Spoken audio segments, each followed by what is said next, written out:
isang yugto na naman ang ating paglalakbay. Dito tayo ngayon sa Basilica Minor of Our Lady of Piat, na mas kilala dito sa pangalang Basilica Minor de Nuestra Señora de Piat. Ang basilikang ito ay pang-apat sa 12 minor basilicas dito sa ating bansa. Tinatawag nila itong Pilgrimage Center of the North. At ito rin pala ang tahanan ng 407-year-old Black Virgin Mary, Our Lady of Piat. Tara, tingnan natin.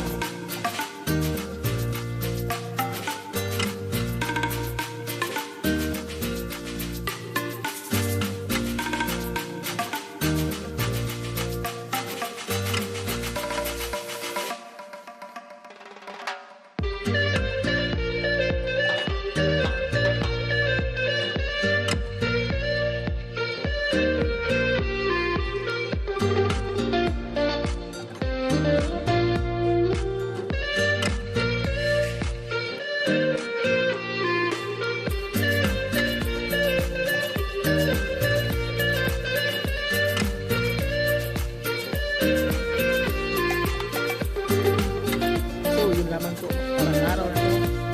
God bless at buhay ka na.